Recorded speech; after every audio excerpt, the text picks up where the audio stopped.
Hi guys, Aaron and Kian, is this stream working? Could you just confirm if it's working? Hi guys, Yes, I Aaron can. and Kian, is this stream working? Could you just confirm if it's working? Hi guys, Yes, I Aaron can. and Kian, is this stream working? Could you just confirm if it's working?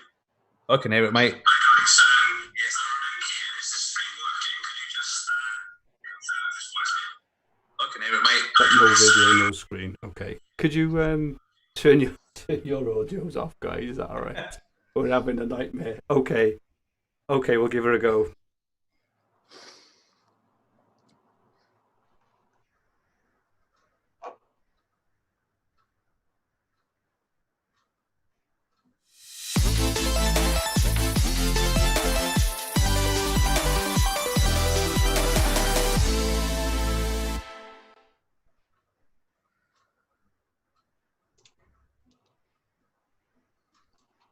Hello, all, Yes. and welcome to episode 14. Finally, welcome to episode 14 of the Sky Fantasy Football Podcast by Fantasy Football Hub. I was going to brag and say our audio's working this week now. Look at us, but we've just had a bit of a nightmare with our stream. So many apologies for that. It looks like we've managed to start it on a different stream somehow. But again, apologies for that. We'll try and sort that out. I'm joined as usual by two of the most successful Sky managers in the game. Firstly, Paul McAnulty. Paul, how was your Sky weekend? Hi, Fergie. Not too bad, about average. Some ups, some downs over the week. Okay, and what about you, Dan? So I bet you were pooping your pants at that last minute Kevin De Bruyne free kick on the edge of the area. Yeah, heart rate was a bit up, mate. I checked the Fitbit, was checking to see if I was having a heart attack, but I was I was all right. I put a bet on him to score, so win-win situation, really. But yes, get in there. He got 1 point. Have that. Good stuff. As we're live, please feel free to join in the chat at any time. The chat is actually still on the old stream, so what I'll do while the guys now are having a chat, I'll change that over to the new stream chat. So again, apologies for that. Let us know your thoughts on the topics throughout the relevant sections, and feel free to ask some questions for us to answer at the end. If you haven't subscribed to us yet, please use the subscribe button in the bottom right-hand corner of the screen and set the alerts to make sure you don't miss any of our live streams when they eventually work. So we have another busy episode this week, as we will be discussing a quick review of Game Week 47 and so far into Game Week 48. And with the remaining fixtures now confirmed, we will mainly focus this podcast on walking through the remaining fixtures and going through the best options for navigating through them. We will confirm our planned moves for the coming game week. We will answer any questions that we haven't answered and any live questions we get. We'll have a quick look at the top of the Hub's £250 second half league, and we will finish as usual with Dan's weekly rant. So firstly, Dan, could you briefly talk us through the key points from the last Sky game week? Yeah, so we were buzzing last Sunday. Ings with his 30-pointer. Monday night, I didn't have anyone, so I was more than devastated when Burnley won 1-0. Clean sheet, Pope, 22-point captain, devastated. Especially as I was going to bring in Tarkowski. So a lot of people did the Henderson to Pope move, so they had a result with that. Tuesday, United, Brighton 3-0. Fernandes again, 21 points. 42-point captain, just unbelievable. I didn't captain him, I went for Rashford, so I've thrown away 21 points. But Bruno again. Wednesday, Aubameyang, 42-point captain, Arsenal 4-0. Thursday, De Bruyne again, 28-point captain. He was the main one. I know Foden got a couple of goals as well. But this is the main captains. Saturday, or yesterday, Bruno again, 32-point captain. Just unreal, isn't he? Like, I didn't captain him again. I've sorted my head out now, but I didn't captain him, another 32 points. Greenwood was unbelievable. And then today, not much of a match. Van Dijk, probably the best captain, 18-pointer. But yeah, that's just... And I'd added up those captains, and I think a lot of these would have been your likely captains. So from last Sunday to this Sunday, Ings, Pope, Fernandes, Aubameyang, De Bruyne, Fernandes again, Van Dijk. If you'd have captained all of them, someone must have done it. That's 218 points. Wow. Just for a captain each day. 218 points off pretty well owned. Yeah. You know, a lot of people might not have had an Aubameyang, but you know the rest, like all them are pretty standard ones. Like that's like 218 points. Like that's unbelievable. So bit of a roller coaster for me the week. Like say Ings, bad Monday, Tuesday was all right, good Wednesday, terrible Thursday. Yesterday was all right, and today was good. So yeah, that's that was the quick things with the points. I've got loads more to go through, but I don't want to just be rattling on for 5 minutes. I don't know if you want to go to Paul for a bit about something, or I could talk about ownership and stuff, but I feel like I just chatted on for a couple of minutes. I'll tell you what, if we walk through the fixtures now, then as we come to the relevant kind of games and fixtures, you can talk about some of the players and ownerships. That probably sounds like a good plan. Sorry, guys, so we've got the chat working now. Kian McKenna, hello, Kian. Hello, Aaron. Aaron, I noticed you were top of the leaderboard, I think, after yesterday, so well done, great stuff. I think that Keane was very high up as well. Bear, that boy from Belgium should be an unused sub for the season now, but I'll bring him in via Newcastle somehow. Budget formation is so bad. I'm scared of KDB. You would think he would start the game on against Newcastle on Wednesday. Keane asks, who did you captain yesterday, Dan? Rashford. Rashford, not bad. No. Obviously not as good as Bruno, but no. I want to try something different. Yeah, we'll get to that later. Yeah. Hello, Liam. Kieran O'Keefe, do you agree Mane was man of the match today? No, absolutely not. 3 resounding head shakes there. And Kian at Ian, or okay, unlucky, mate. So, yeah, thankfully we seem to have everything working now. So we'll go on. So, Paul, could you walk us through the remaining fixtures of the season? So what we're going to do, we've had through loads of questions, but the questions actually relate to the kind of rest of the season, the fixtures we've had and stuff. And the question we've had, so we've had one from Ryan McCormack. Which Norwich, Chelsea or West Ham players are worth covering for the single game days? We've had one from Lee Williams. Best Chelsea asset to bring in, 5 transfers remaining. Currently thinking Willian at SkyFF_Hornet. How to play the single game days with 5 transfers, no City assets at the Mo. That has worked well for you this afternoon, Hornet, that's for sure. Question from Colin Peacock. Essential players for the run-in. 2 transfers left. Is it worth saving them for the single game days? Question from Ollie Poole. When would you be willing to pull the trigger on your final transfer? I'm between Sarr or Bulldog for Foden and Son a bit later on for an Ings or a Sterling. Ian Parrin, with transfers now rare as hen's teeth, is bringing in a Chelsea player as captain on July the 14th the best opportunity for a final swap. 2 more games beforehand to weigh up the Blues' assets, and that Norwich defence has been poor. Yeah, Norwich seem to have given the ghost a little bit, haven't they? All of the captaincies covered except West Ham versus Watford. Tom Campbell at Italy TC. Hey, Dan, Andrew and Paul. Is it worth, with 7 transfers left, getting in a Chelsea player now for the Palace game with an eye on their single game day against Norwich on the 14th? Who do you like, Aspie over Willian? Question from Tim Barry. It's a time to load up on City with their fixtures. I don't think KDB is enough. Jesus and Sterling, very low owned right now. Luke Wilson, final fixtures are out. So who are the top 5 captain cover picks beyond the obvious team players, e.g. Bruno, VVD and KDB? Question from at KG_FPL. With only 2 transfers left, would you bother targeting single match days where you haven't got coverage, or would you just accept that you've missed the boat? I haven't got any players in Spurs versus Everton, Chelsea versus Norwich, West Ham versus Watford, or Norwich versus Burnley. So with all those questions in mind, if we talk through the fixtures, we should be able to answer most of them, I think. So Paul, could you walk us through? It's funny you got the question there from Hornet. He messaged 13 minutes before the first kickoff today on Twitter, asking about Jared Bowen. Jared Bowen, I saw that, yeah. So he pulled the trigger. So he has a captaincy sorted for that West Ham Watford game now. And I looked on, he could have got a haul today, but I think he just picked up the 5 points. He got the assist after the first minute. I think he did, yeah. Cool. So the 2 sets of fixtures. So not the last weekend, but the 2 sets before, because we knew the last weekend was all going to fall on the Sunday anyway at the same time. So the 2 game weeks prior to that, we've got start off on the Tuesday the 14th of July. Yeah. Someone had mentioned on one of the questions there. It's a single game day, so it's Chelsea versus Norwich.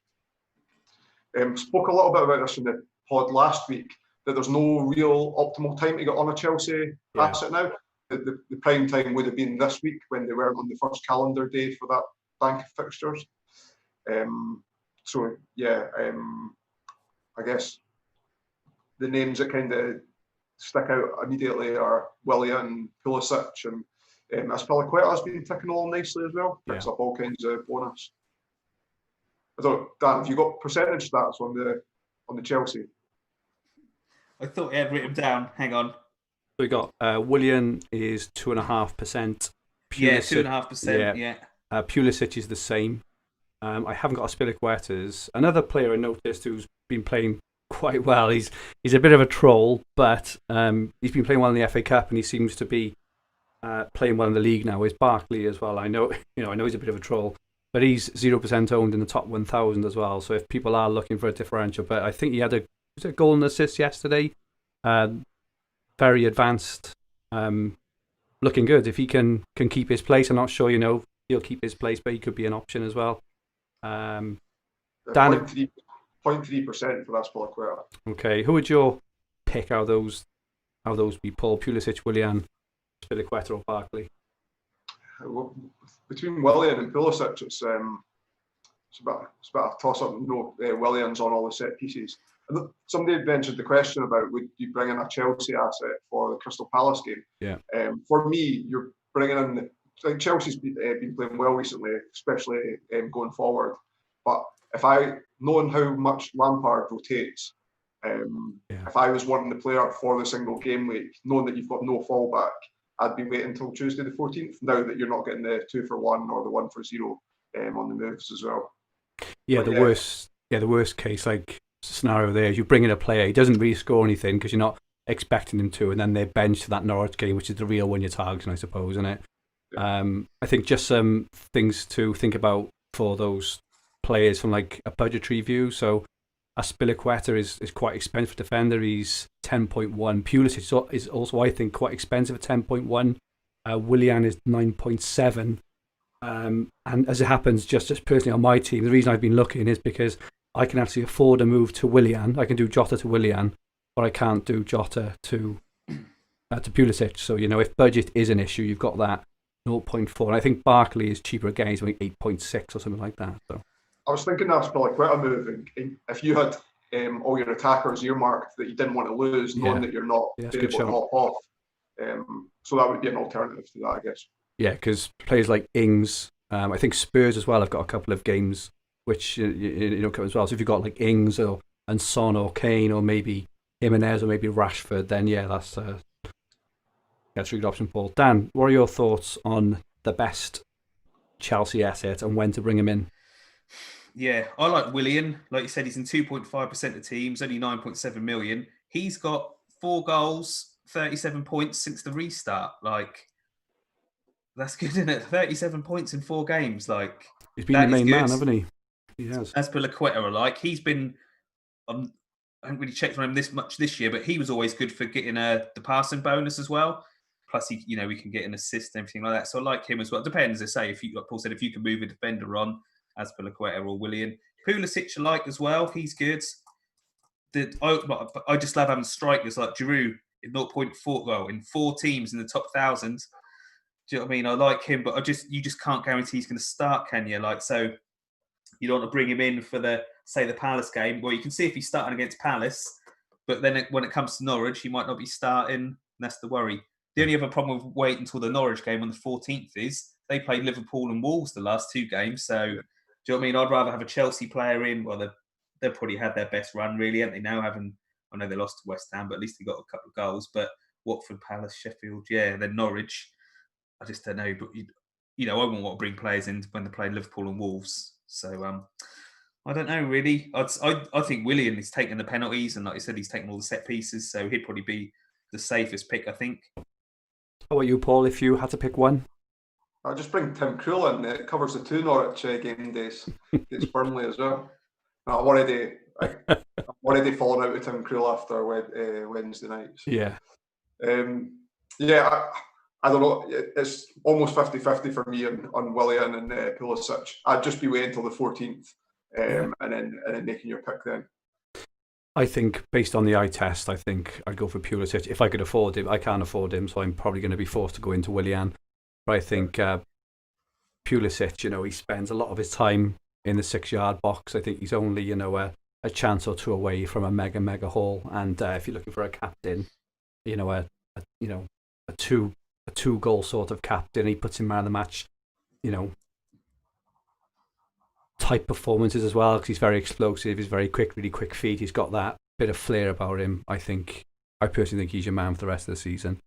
Boris the Blade has just confirmed that Jack Stevens got man of the match for Southampton, which I think is fair, although I thought McCarthy made some pretty outstanding saves as well. I thought that very frustratingly, as a mass Man City owner, but I thought Southampton were absolutely fantastic at the back and going forward as well. I think Ings is quite well owned, but there may be some other players in there.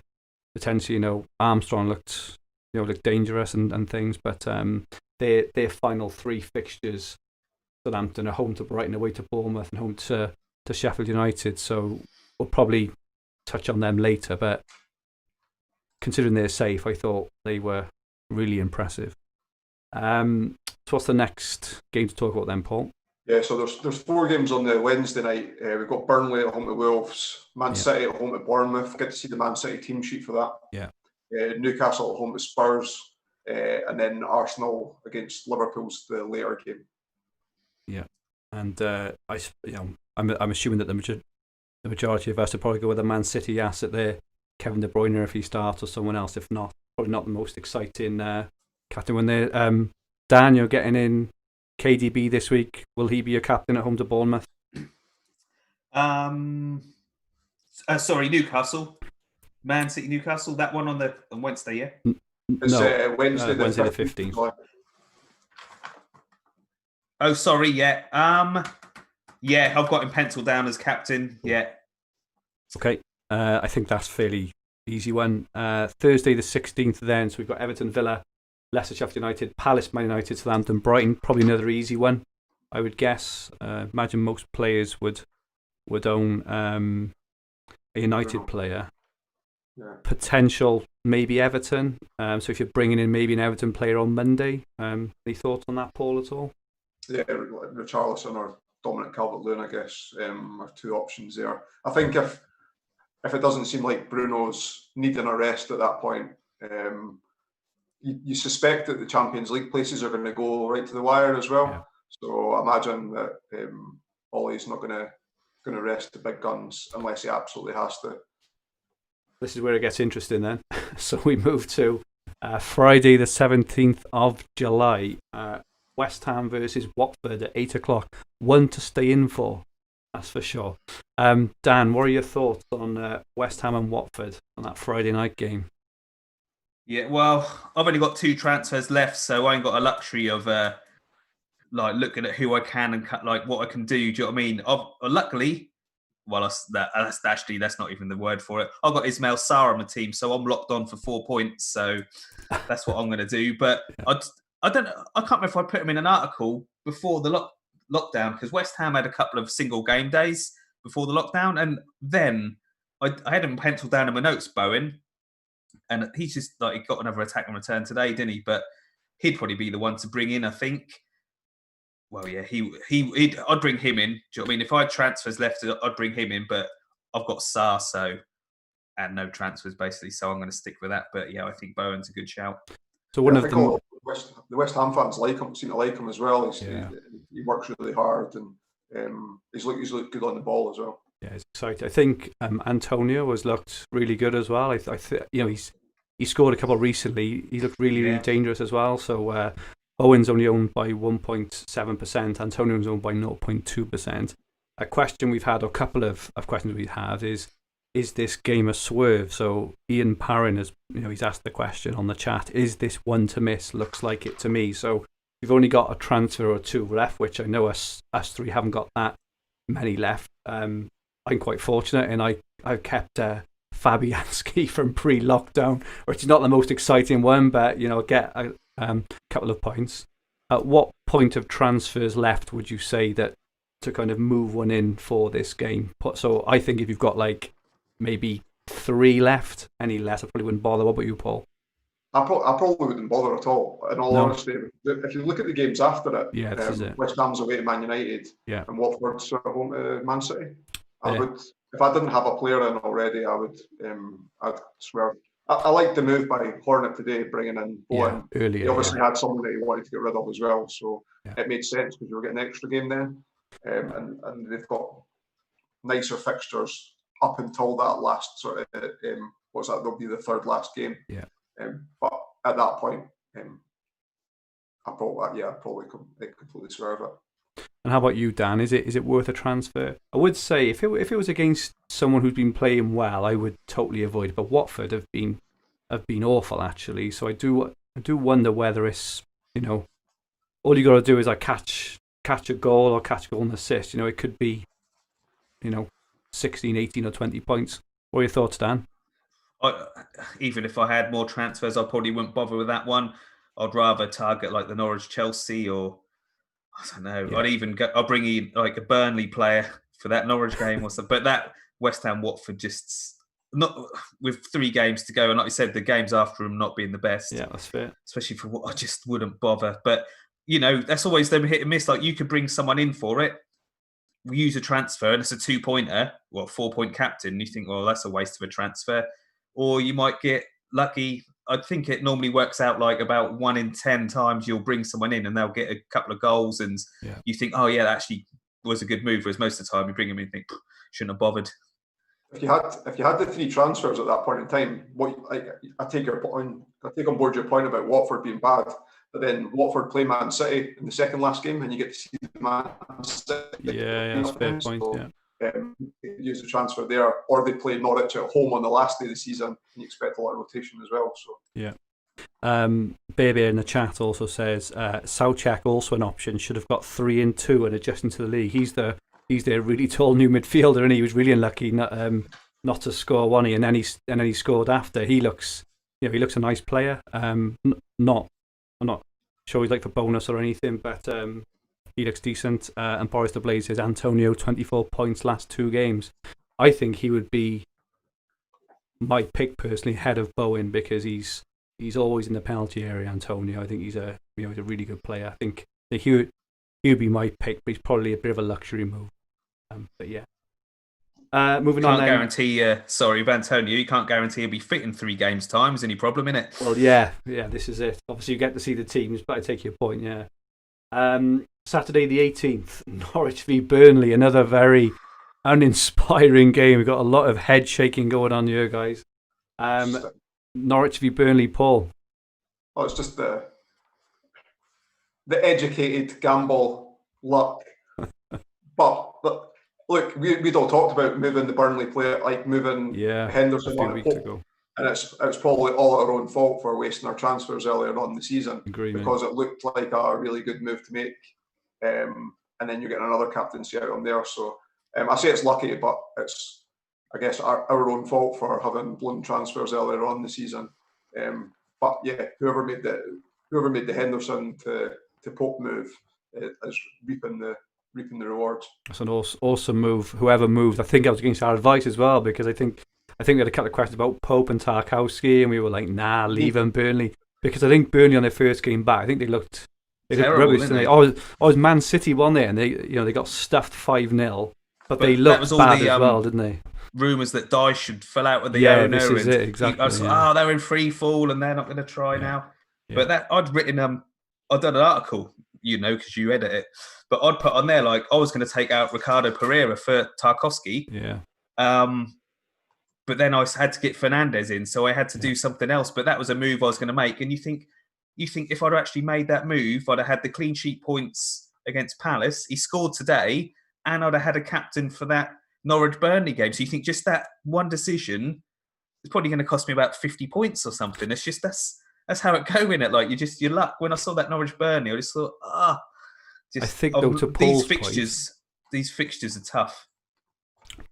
But I think to Paul's point, which is a really, really good point, is we've spunked loads of transfers earlier on nothing games, haven't we? On trying to get a little edge here, there, and everywhere. Whereas now, imagine you had the transfers now, the kind of leaps, the leaps you would make, because us 3 are completely hamstrung on transfers, whereas a lot of other players have got 6, 7, and 8, you can actually afford to take some punts on these. So, But then I didn't predict the global pandemic. well, what? You didn't predict a global pandemic? What's the matter with you, Dan? Question from Rob Hunt in the chat. How many transfers would you ideally leave for the final day when we get to see all of the team sheets? Ideally, I think, if you can have... I think one is good for that, just for that Man City Norwich game, because if you can guarantee that someone like, I don't know, Jesus or Mahrez or Sterling or wherever else, if you can guarantee that they're playing, you get to see the lineup, which you obviously will in Sky. I think that's the kind of move there. But I think I personally think if you've got any more than one left, you should have used them a bit earlier in the season, Rob. Ian Parron says, Pope for that game, that Norwich and Burnley game, but this was the move a fortnight back. Completely agree. I think we all agree there. Dan Wright, literally can't remember why I switched goalkeepers, but I've had Pope from before the season pause. Got a little bit lucky with that 5-0 aside. Well done, Dan. I also think it took some balls as well to stay with Pope after the 5-0, so I think you've done well there. And Rob, thanks for advising me to go Pope over Patricio, Paul, when I was unsure who to move Henderson on for. Gotten me good points and getting the extra captaincy days, as you suggested there might be. So some kudos there for you, Paul. Good stuff.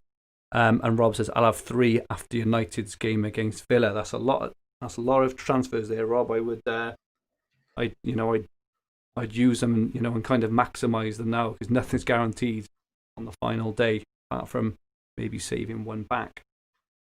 So we move on then. Sunday, 19th of July, we've got... Oh, sorry. Are there any more options for that Norwich and Burnley game? Any Norwich options at all? They look absolutely dreadful, don't they? And Pookie, Cantwell and Buendia can't even get in the team. They're not even starting games at the moment. Any options at all, guys? I wouldn't bother. He's just rotating the whole team constantly as well. So. Yeah.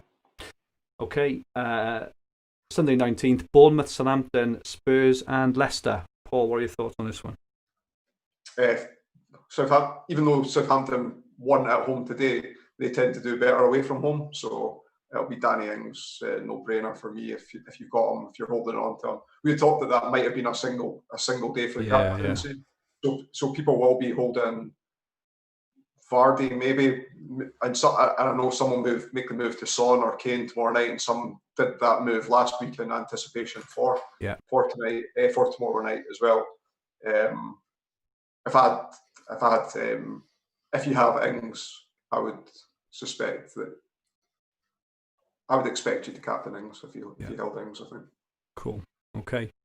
Comment from Joe Findley Badder. Got Bowen in today for the Watford game, and luckily already had Pope for the Norwich game. You're in really good shape there, Joe. Well done for that.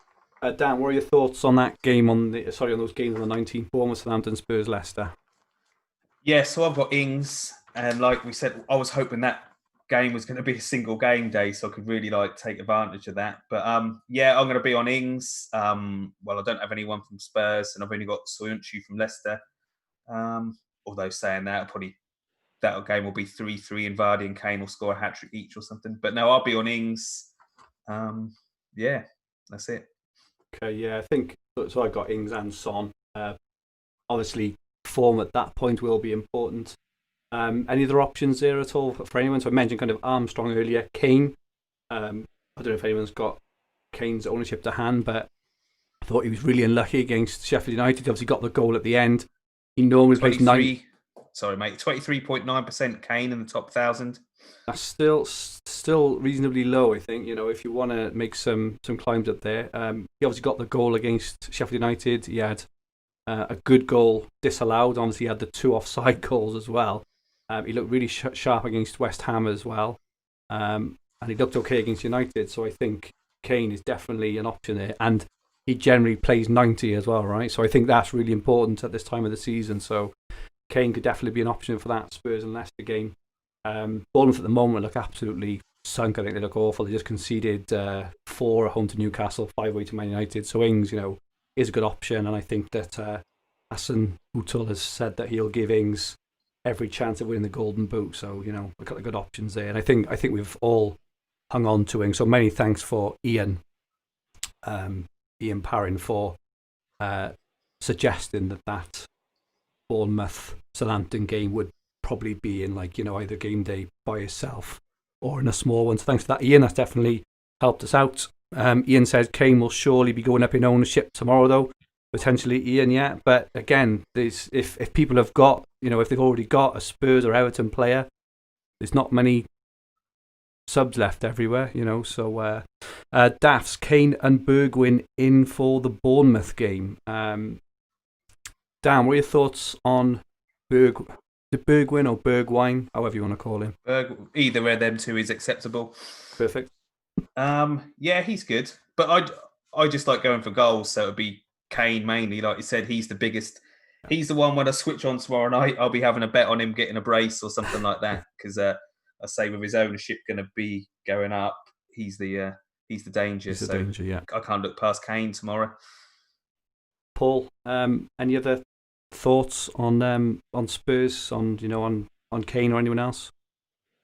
Yeah, if I was bringing the Spurs asset, it'd be Kane. I think I'm going to be on Richarlison, which I'm okay with. I think Kane's one of those players that, more so recently, when he's not hovering around the 18-yard box, you get quite frustrated with him. I don't know if he's playing more centrally and coming in deep less when Lo Celso was playing. I don't know if that's something that I've manufactured in my head to make sense of it, or the fact that that's actually a thing. Yeah. Need to watch them a little bit more to kind of have a view on that. But yeah, I've got Richarlison, so I wouldn't be bringing him. But if I was bringing a Spurs asset, it would be Kane. Okay. Rob Hearns, I wish I could figure a way of getting Kane in without losing KDB or Salah, who I've only just brought in. I personally think, Rob, I don't know what you guys think, but I think Kane is probably a better asset to own for the running than Salah. Dan, do you agree with that, or do you think that Salah is one of the main men to have in for the running? I haven't had Salah for a long time, and I'm not even if I had transfers, I don't think I'd bring him in. I know you said like Villa today, Brighton and Burnley look pretty good games, but if you've got Van Dijk in your team who you can captain like I did today, this is it. I think you really need Salah. So yeah. I don't think so. As you just said about Kane, I'm thinking I'm going to have to get him in for tomorrow night, so I need to have a little look at that, really. Might not have to bring in De Bruyne, though, so I don't know if I can go through the pain. Yeah, with Liverpool, you can probably cover a Liverpool captaincy very nicely with Van Dijk. Salah hasn't scored a hat-trick all season, which is interesting. So, his ceiling seems to be kind of capped at 1 or 2 anyway. Obviously got the assist earlier. Liverpool. Sorry, mate. Do you know how many away goals Salah's got this season? Isn't it 1 or something? 2. Here we are. Fair enough, 15 at home, but 2 away goals. That's unbelievable. Yeah, and their remaining games. So they're away to Brighton next. Just talking of away games. They're then home to Burnley, which is obviously that will be a difficult game. But then they're away to Arsenal, home to Chelsea, and finish up away to Newcastle. So I think that those 2 Kane captaincy games at home against Everton and Leicester, for me, probably outweigh having Salah when you've got Van Dijk, as that kind of backup. Paul, you're nodding. Are you agreeing, or have you got wind? No, yeah, I agree. But what I was thinking was when I made I've probably done enough podcasts with Dan now to when he says something, I kind of know what he's thinking. So when he said last week, he's like, "Well, I might bring in Aubameyang, but I'm not sure." I made the statement then. He's like 100% definitely bringing in Aubameyang, and now he said it with Kane. I think he's only got 2 transfers left, but I now think he's going to bring in Kane tomorrow night as well. I think that Kane, he's one of the very rare players that actually is hat-trick material, isn't he? There's not many. There's maybe Aguero and Kane. There's not that many others. Maybe Aubameyang potentially, but there's not many others who've proven year on year that they're hat-trick material. But Kane is definitely one of them, isn't he? So, and he's looking dangerous. He's got that. He seems to have got that burst of energy back. Sorry, just looking at the chat. John says Kane in for Rashford while holding Bruno. 3 transfers left. Do you think that's an option? Should he? I'm not sure I would. I think Man United's fixtures and form are pretty outstanding. And Man United's fixtures for the running now: Villa, Southampton, Palace, West Ham, and Leicester. I mean, well, I suppose if you have Bruno, Dan, would you bring in Kane for Rashford if you had Bruno? I suppose Yes. actually that may be one of your moves, wouldn't it? Yeah. Yeah, that's what I was then thinking of doing. I've got Rashford, and I captained him yesterday because I thought I need something different, Yeah. But it's pointless in it. You might as well. Yes, like Liverpool was saying with Salah, there's no point if you've got Van Dijk, just captain Van Dijk. So I've got Fernandes and Rashford, but I'm just going to have to captain Fernandes. Like, I don't know if you've seen Fernandes's ownership in the top 1,000. I've never seen a player with this high. I assume it's above 80, is it? 93.4.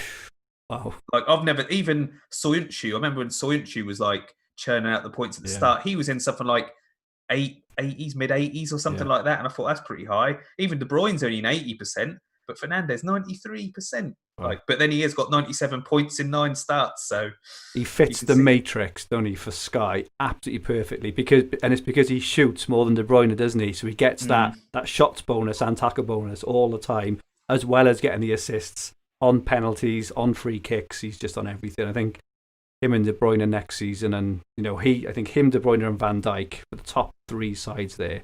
I think they're absolute shoo-ins for next season, I would guess. It's like a slightly better version of John McGinn. A slightly better version of John McGinn. You're right. Yeah.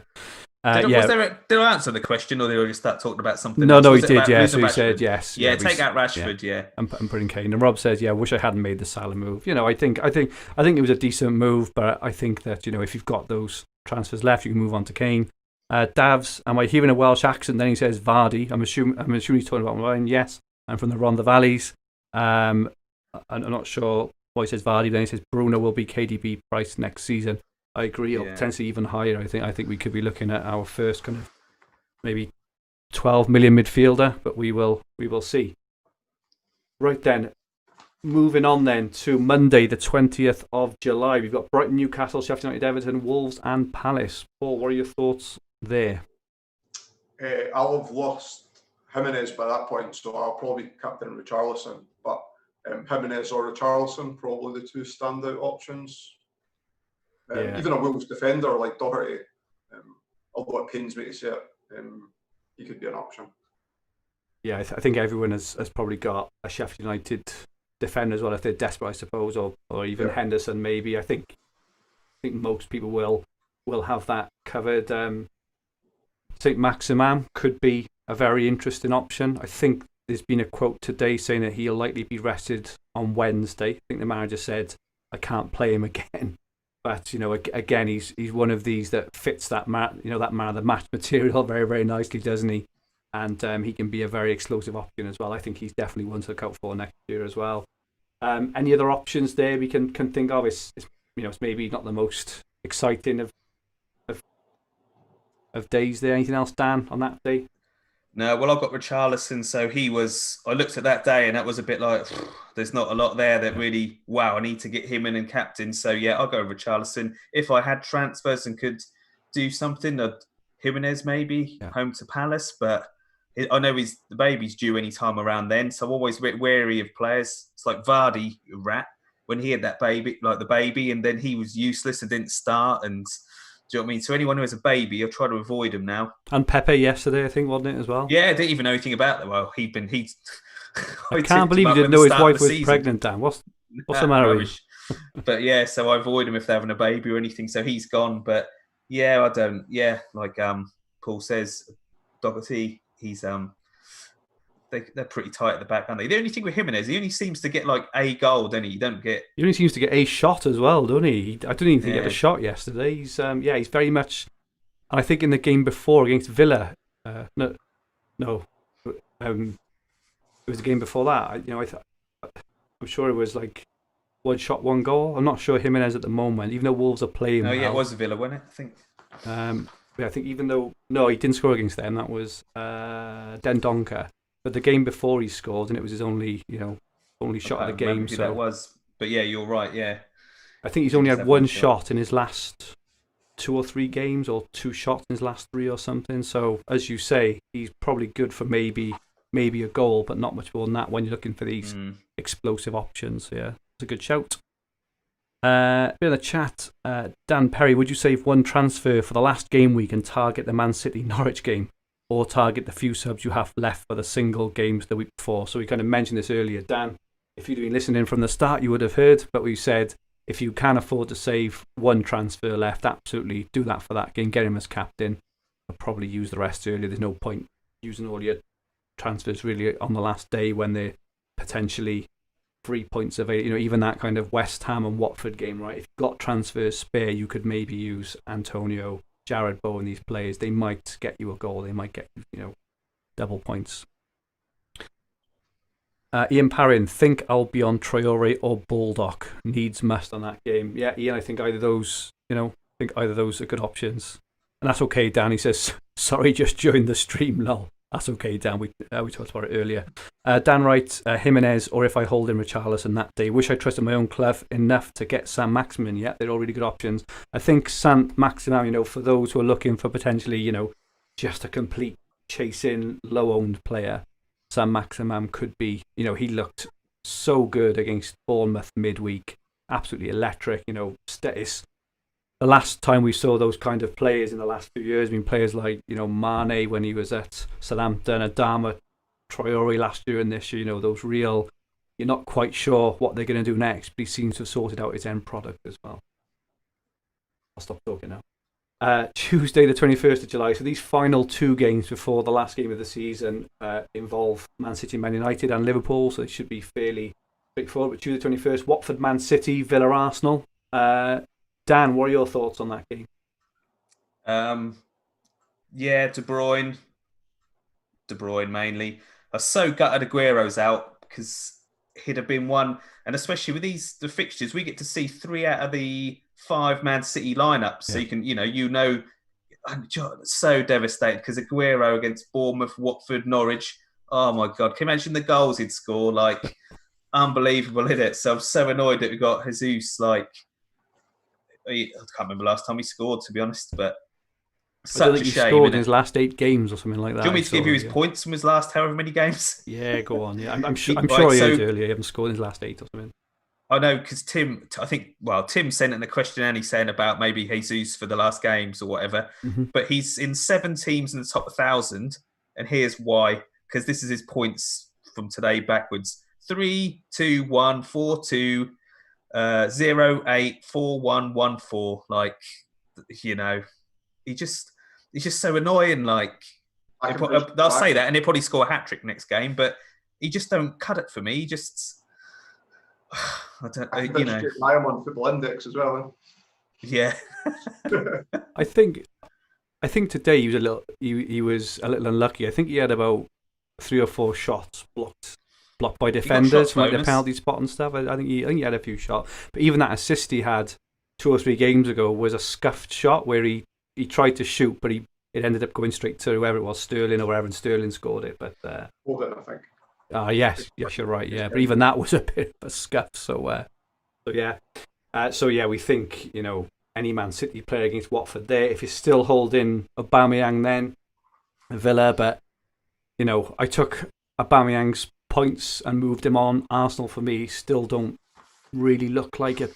I think Aubameyang's a bit expensive, playing out wide on the left. I know that people say he scores wide on the left, but he's just not. Just didn't. I watched him yesterday. He didn't do it for me. I just think at his price point, there's better options there. Paul, thoughts on Aubameyang? Yeah, I think people will have moved them on by then. Those that are seriously challenging at the top, I think will have moved them on. Seen that his fixtures have dried up, and whether it's trying to prolong their place by picking a highly owned player to replace them, or Dan, Aubameyang. Yeah, I'm going to get rid after the Leicester game on Tuesday. So yeah, he's gone for me. I got rid of him for Bruno. I finally got Bruno in. I worked out if I could have swallowed my pride a few weeks ago and just made the right moves and got Bruno in at the right time, I'd probably be on about 80 more points now. But I was trying to do something a bit different. But I think as we're learning, it's probably not the best. At the end of the season, the better teams, are fitter and stronger than the lesser teams because their squads are bigger. They can rotate a bit more, and won't be doing that next year. I don't think Bruno will be leaving my team at all next year. We'll see. And then finally, we have Wednesday, the 22nd of July, which is Man United, West Ham, and Liverpool. Chelsea. So Bruno Bruno done. auto captain there, yeah. Yeah. Yeah, I think we'd mentioned about carrying the one transfer on the last game day of the season. I think if I had a transfer at that point, and Man United were still, they weren't guaranteed Champions League football, that I would bring in an additional Man United player on that game day, as opposed to waiting on the last game day. But if I was chasing, then I would perhaps wait till the last game day. Okay, and we'll talk about this next week. But just looking at then Sunday the 26th of July, where all the games kick off at 4:00. What a glorious day in the in the sporting calendar, isn't it?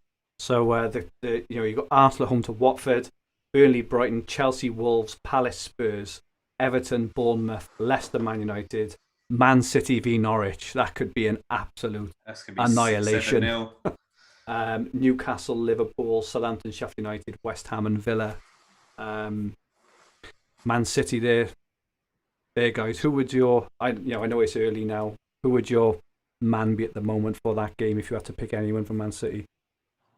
Sterling. How about you, Paul? If I was who I think would score the most points if he played would be De Bruyne, but it's unlikely that I'm going to be depending if you're protecting Leeds or not. I think there's a real good chance in the last day of the season to make up ground if you're chasing. Yeah, I agree. And actually, David Silva, last game home to Norwich. He'll get man of the match, won't he? He's man of the match already. So yeah.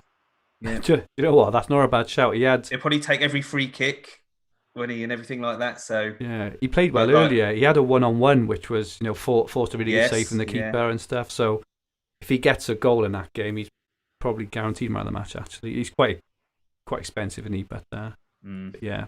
Comment from Joe Findlay Badder. Holding Aubameyang for the Leicester game for captaincy. Then I'll reassess what to do with him. Yes, very very wise. Very wise there, Joe. Okay, so hopefully that's answered the majority of the questions that that came through looking at options for each of those game days. Dan, have you got any of those other ownership stats you want to talk about earlier? Yeah, so I was surprised he's in a third of teams. Salah 34.2% of the top 1,000. We said Kane's in 23%. Son's only in 14%. Is another one. Foden 7.5%, but I know he didn't start today and didn't do anything, but he has still got 4 goals and 40 points up until before today. So for the price he is 6.7 million, he is a good shout, and I just wonder how much he's going to be next season as well. De Bruyne are in 80% of teams. Again, I don't have him. I didn't want to have him because I just wanted to try something different to try to get into that top 100, but I'm just going to have to just take it on the chin and bring him in just because he's in so many teams, and I can't go through the stress of watching Man City when I don't have him. Vardy in 14.9% of teams. So I just got rid of him the other week, so I was annoyed.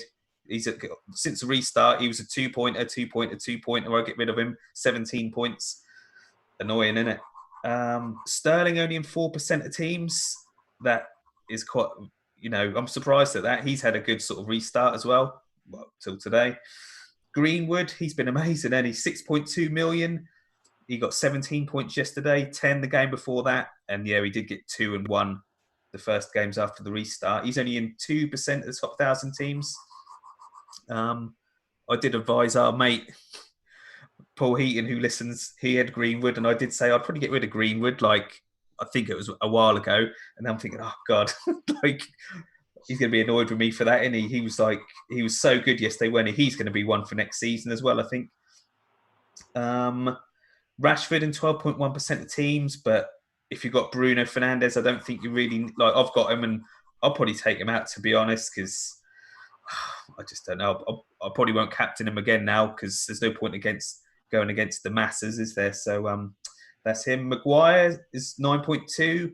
He was doing well. He got 29 points in 4 games. That was annoying. They let in a couple of goals yesterday, but Ed been keeping a few clean sheets, and he get passing bonus, so he's a good one. I didn't get right down Wan-Bissaka. Aubameyang still in 27% of teams, but I think that'll go down after Tuesday. Yeah. Probably even gone down already because people would have jumped off him today. I think that's about most of the ones I'd written down of note that I thought. If anyone's got any more, let us know in the chat. But they were the main ones I'd sort of noted down. That's good. Thanks for that, Dan. Some important stuff there. So just to run through a few of the live questions, just to make sure that we've answered all the questions that we had from Twitter as well. Marius Anita, is Giroud an option for the single game week against Norwich? Dan, I think you mentioned Giroud. I like him. I know people don't rate him and stuff, but I like him. Has he got the sort of start over Abraham? I don't know, but I like him. He's always capable of getting a goal and that. So you get to see the lineup. I suppose the only thing there is he may lose his place, whereas maybe someone like Pulisic or Willian probably wouldn't lose their place. So Willian is safer, yeah. And Willian takes pens, doesn't he? So yeah, I'd probably just go with Willian and be safer. Okay. Dan Wright, is there a case to be made for moving on someone like Baldock or Traore to Foden or Mason Greenwood? My answer there is absolutely, particularly Foden. Man City, and so in their last 5 games, they've got 3 home games against Newcastle, Bournemouth, and Norwich, and they're 2 away games sandwiched in there, away to Brighton, away to Watford. Those Man City games are just insane. Foden has been playing really well, so he got his goal and assist midweek, and he had another assist for Mahrez at the end, which wasn't allowed as well. But he seems to be involved in every attack. I think Foden is a fantastic. I think we mentioned this last week, didn't we? But I think Foden is a fantastic option, and I think he's well worth moving. On that point as well, if you were tossing up between Foden and Greenwood, the fact that you get to see the Man City lineup quite a lot, it's a good show. And if you were banking on KDB being your captain that day, and he was rested for whatever reason, then you might have a backup in Foden. I wonder as well whether Foden is potentially a pick in his own right as well. A captain pick in his own right. After watching him, he's scoring the points, but from the eye test as well, he plays a bit more advanced than De Bruyne as well. Okay, he's not on penalties or set pieces, but he's in there, and he's a wonderful player. I think he's a really good option, and I prefer him to Greenwood, only because Man City's fixtures are slightly better than Man United's. Man United are on the crest, at the moment they're on the crest of a wave, right? And they are, but if they can sustain that, great. I'm not sure they can sustain that level of intensity every game, whereas you already know that Man City can. Question from Aaron Alton, the current leader of Sky Fantasy. Where does the average transfer information come from? And is this totally trustworthy info? Dan, do you want to answer this one for Aaron? Yeah, so it's totally legit. That's from GFM, who run the Sky game.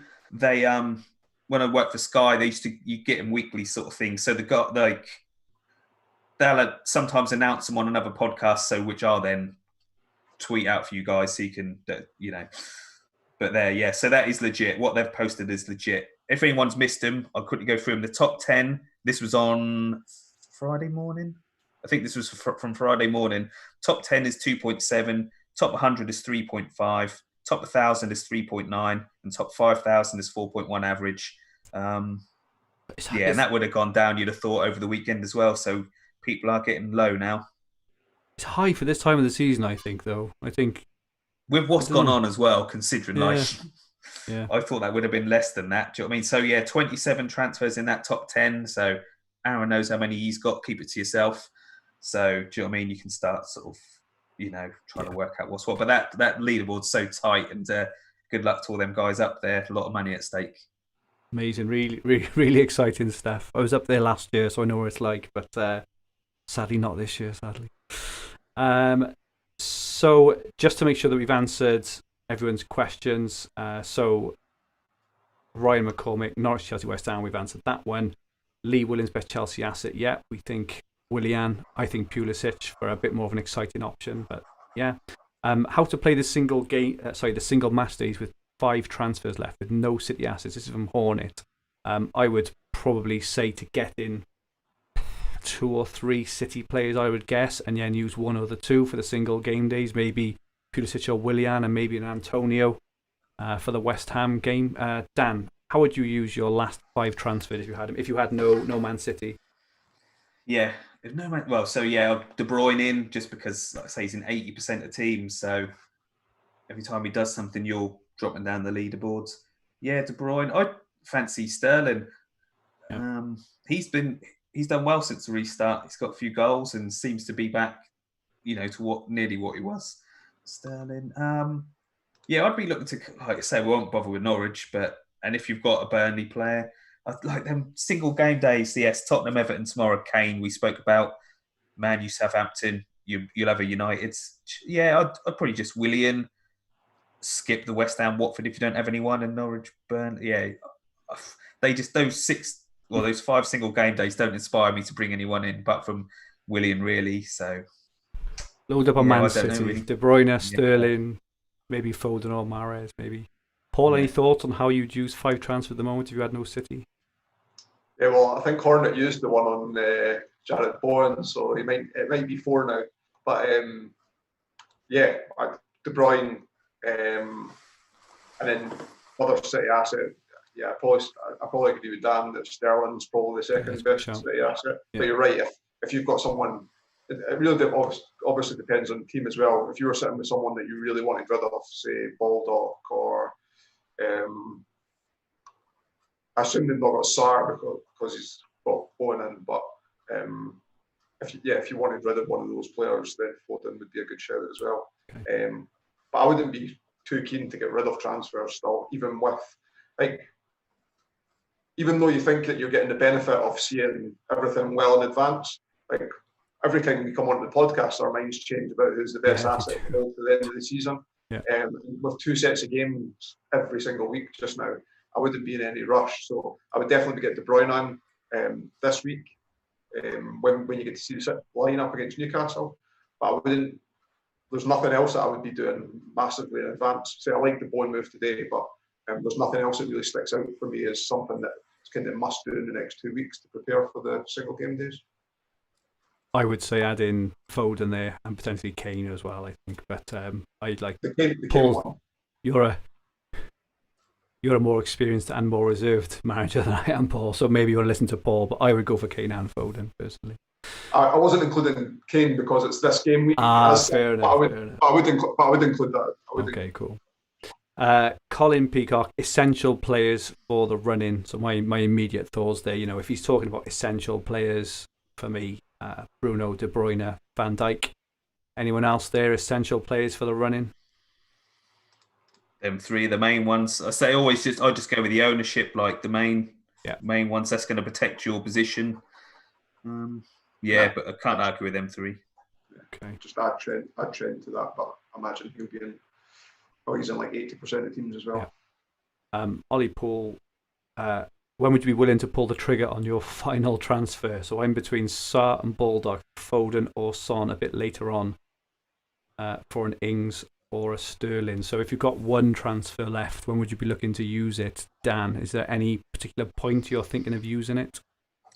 I might do both my last ones this week, mate. Then it's done with, and I ain't got to think about anything else. So I don't know. I've never got till the last day of the season and had transfers. Yeah. When I won it, I don't know if you know that I won it.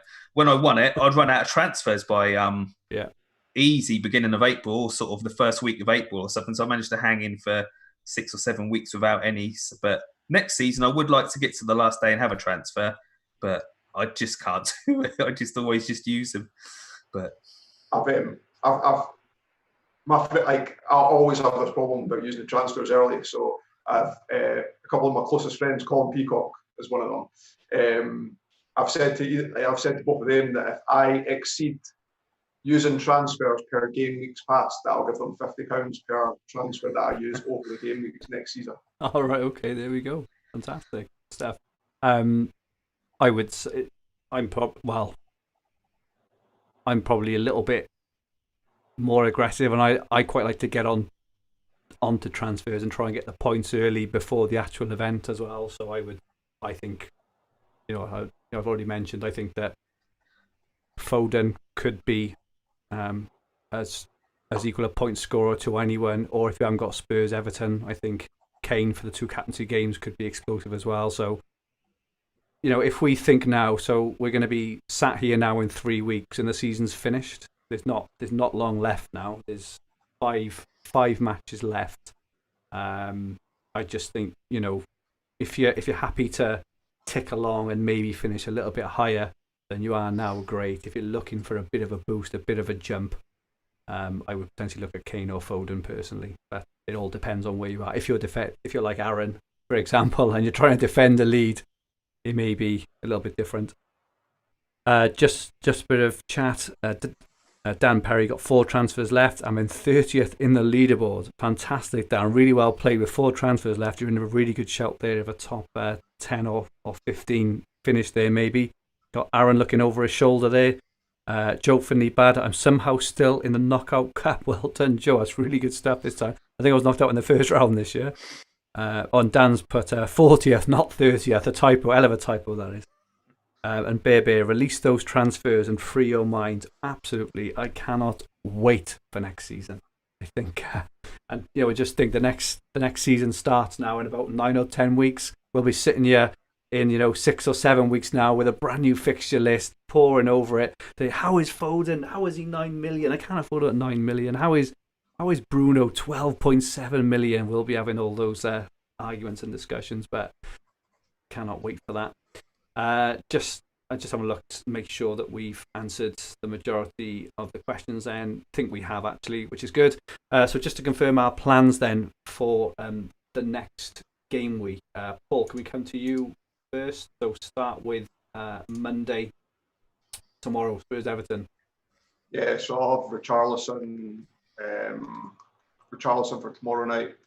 Then it's getting late, and I've got a long story about why my team's in the shape it's in just now, which I won't go into too many details about. But it's basically Tim Krul's fault.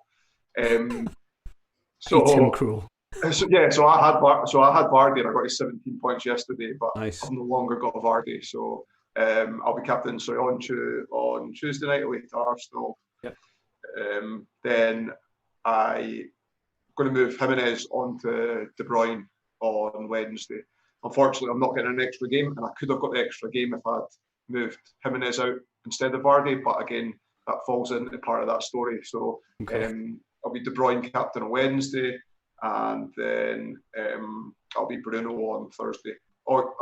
In the next game week for the Saturday, it'll be De Bruyne again, on De Bruyne or Salah home to Burnley. Yeah. And then on the Sunday, probably Richarlison against Wolves. Okay. We're scraping the barrel there, mate, with some of those captaincies. Soyuncu away to Arsenal. You can tell we're low on transfers, can't you? So far, I haven't got to my team yet, don't worry. There is a reason for it all. I tell you what, mate. Let's do it first next week. Yeah, is that a good plan? We'll run through your dilemma and your boggles of how you got to where you are. Dan, what is your plan for the week? So yeah, I had penciled in before we started tonight. I was going to be on Richarlison Monday, Aubameyang Tuesday, Van Dijk on Wednesday, unless I bring in De Bruyne. Thursday, Fernandes. Saturday again, De Bruyne or Van Dijk, and Sunday Richarlison. Although I am thinking of Kane. I just don't think I can get him in though. Like, I've got Rashford, Ings, Aubameyang. I can't get rid of Aubameyang until they play on Tuesday because I'd get rid of him, but obviously can't take him up for Kane the day beforehand. And I can't afford Rashford to Kane. Only got 2 transfers left, so I don't know. I might have to just stick with what I said: Richarlison, Aubameyang. Bring in De Bruyne on Wednesday, and that'll leave me 1 transfer. But I don't really know what to do with that. Really, like I'm not overly happy with Rashford, so I need to think about it. I'm 322nd before the update, so I think I'm just going to play it safe now. Like I was trying to take some risks with going Rashford captain and not having De Bruyne going against him, but I just had to accept that just ain't going to happen. So just going to try and get top 100 by going for the sort of obvious picks and being a bit boring, really. Fair enough. I've got Son for tomorrow. Not thinking he's looking that good. I thought he looked good against Man United, but he hasn't looked very good. Nothing very inspiring. Kane potentially, but as I've only got 1 transfer left, I probably can't afford to go for Kane. If you haven't got anyone for tomorrow, I would say you may want to think about an Everton player for Monday the 20th of July. If you haven't got any Wolves players, check that. Monday, next game week, so it's in game week 50. Monday the 20th of July, yeah. So it's Brighton, Newcastle, Sheffield United, Everton, and Wolves and Palace. So if you haven't got an Everton player, potentially you could use that for that one, because there's no real obvious picks there unless you still got like Jimenez or whatever else. But that's just kind of thought there. Tuesday, I've got Harvey Barnes. So I was laughing at your Soyuncu pick, Paul, but Harvey Barnes, he'll probably start because he came on and got the 2 assists on the weekend, didn't he? I need to make a decision now on whether. So I've got 1 transfer left. I need to make a decision on whether I jump in and try and get a Chelsea asset. Like I say, Pulisic to me is very explosive. He scored a hat-trick early on in the season. He has got this, Hazard-esque kind of streak about him. So I think, if I do go for it, I'll go for Pulisic, and obviously that covers the captaincy then for next week against Norwich.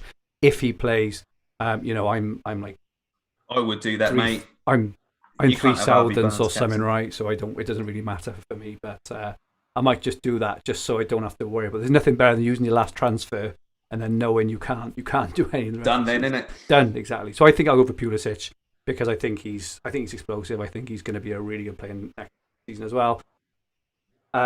Wednesday and Thursday this week. Sorry, guys. De Bruyne Wednesday, Fernandes or Son on Thursday, Van Dijk or KDB on Saturday, and Son on Sunday. So nothing very exciting for me there. Got most of the captaincies covered. I've also got Fabianski, as I mentioned earlier, for that rogue West Ham game. I haven't got one for Norwich or Burnley.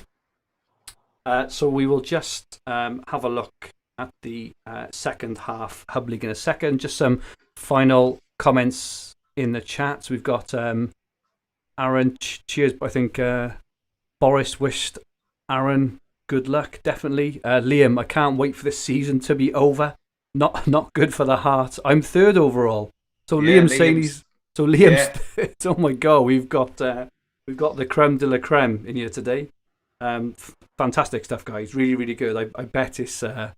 We'll have to get him on, mate. We'll have to get all these on. Well, yeah. these 3 spots next year, we can get on Aaron, Liam, and Rob or whoever it is who sat in 30th. They're absolutely smashing us.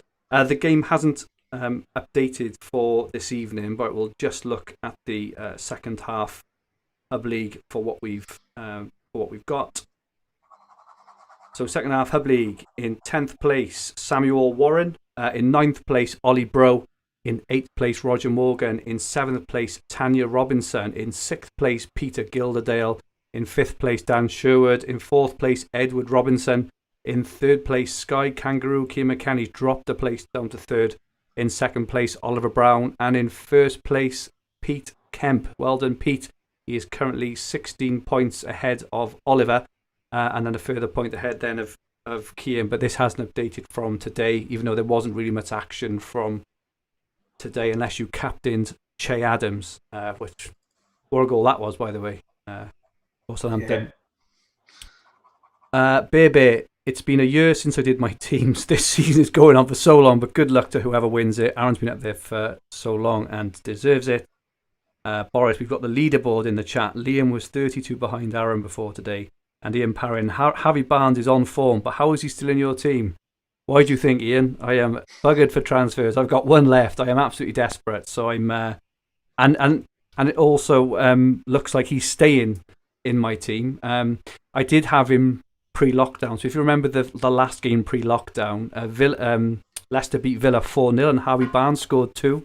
So he was in my team from then. It looks like he'll be staying because my last transfer is going to be probably Jota to Willian or Pulisic, if I can afford it. So he's going to be in until the death.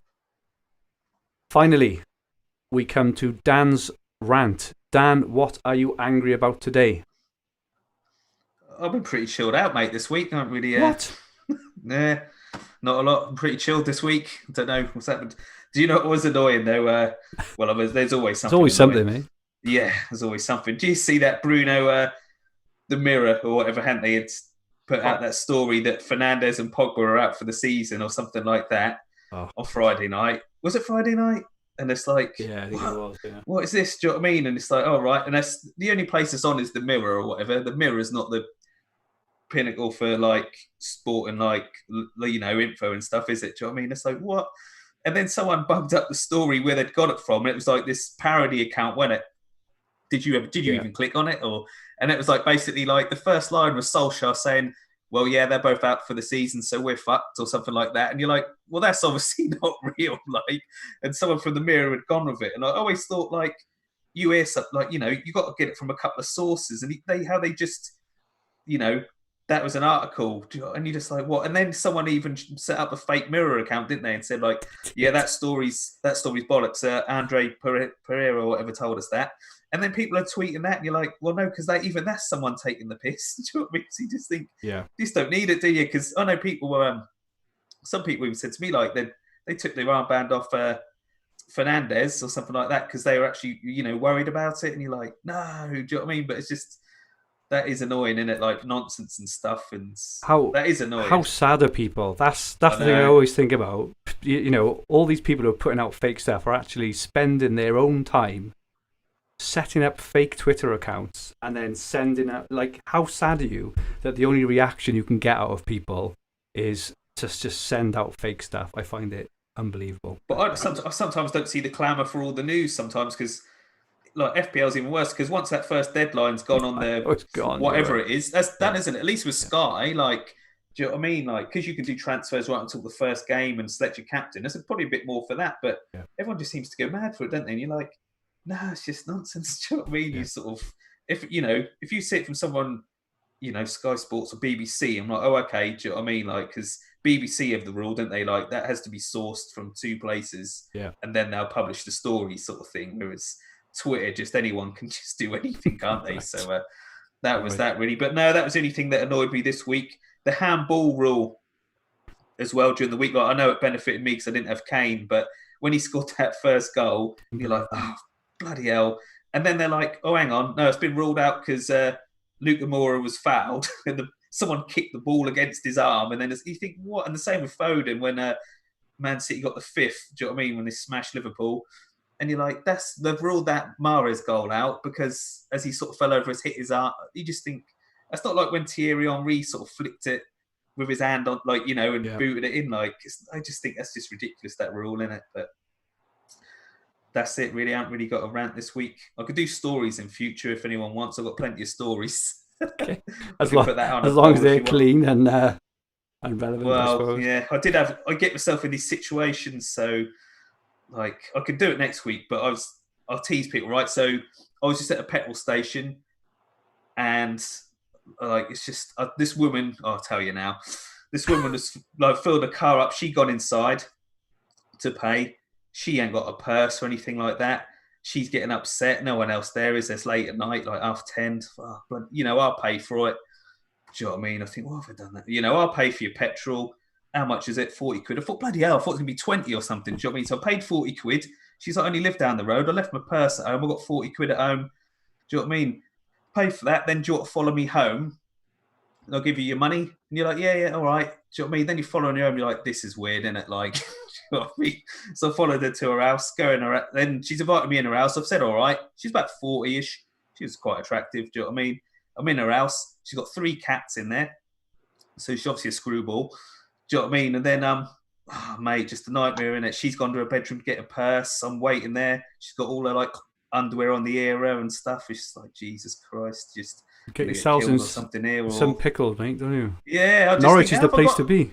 How have I got myself in this situation around some woman's house at like 10:30 at night and she got her underwear everywhere? I'm like, what is going on? Like, Christ. Random, mate. Why were you asking our towns that we lived in the other day out of interest?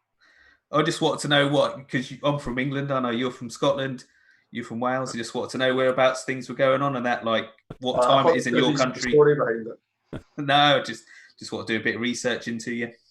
There we go. We just had So Rob Hunt, Dan's stories would be great. So make sure you get some more stories, Dan. I'll tell you that story next week about Jonathan Wilkes. Jonathan Wilkes. We'll look forward to that next week. I've just got a couple of really minor rants. One is I'm not sure what happened with the stream earlier. First time that's ever happened where click for the stream to go live and somehow it's managed to go on a different stream. Not sure about that. Apologies. Also apologies for the audio last week. We will get back to good health. But I was only bragging to my wife last week. I said, you know what? I've been doing all these streams and they've all been great. And ever since then, I've had an issue with everyone I've done. So do you know what annoyed me actually last week? What's that? Last week, because I had a couple of beers during the day and I'd watched a bit of Glastonbury. I dressed up. I had a Man City shirt on, bucket hat, sunglasses. I thought, Will said, we'll get the YouTube viewers up. I thought this will get the YouTube viewers up. I'll come on, sunglasses, bucket hat, Man City shirt. Oh, I love it. Audio didn't work, didn't it? Do you know what I mean? We'll have to have it next week, mate. We'll have to have it next week. Moment's gone, mate. The moment's gone. And my other one, so I was roasted earlier by my 9-year-old son because I was flicking through Sky and I saw that the Man City game wasn't on Sky. So I put in the ever trusted Hub Sky WhatsApp group, has anyone got a stream for the Man City game? Because my son's told me it's on BT. And I had a raft of messages back saying it's on BBC. And then so I was roasted by my 9-year-old son, who was also roasting me in fantasy football this year. So that wasn't the best either. Can I have a stream for BBC? What an absolute wally! But there we go. So that is it from us, guys. We'll be back next Sunday at 9 p.m. Thank you so much for everyone who has put up with us on the stream. Apologies, these last two haven't been perfect. We will get back to doing it and getting them right. But thanks for joining us as usual. Dan, where can people find you and get hold of you? Twitter, Dan Cox 82, and listen to this podcast each week. And got my article on the Hub every Friday, 1:00, where I'll put my team and thoughts and transfers and everything like that. So the transfers I've got left anyway.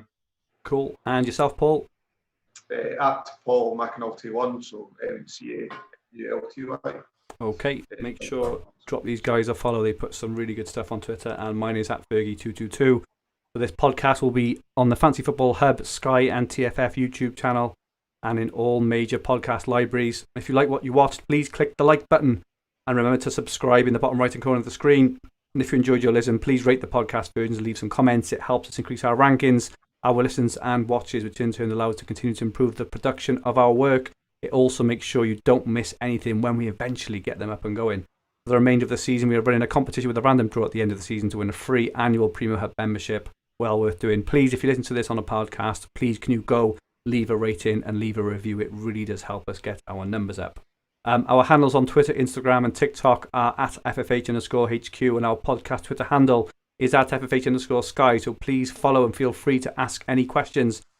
Our website is fantasyfootballhub.co.uk, where you will find everything you need for fantasy football all under one roof, including player comparison tools, the fixture ticker, Opta stats, top player team reveals, and much, much more, which can be used for both Sky and FPL.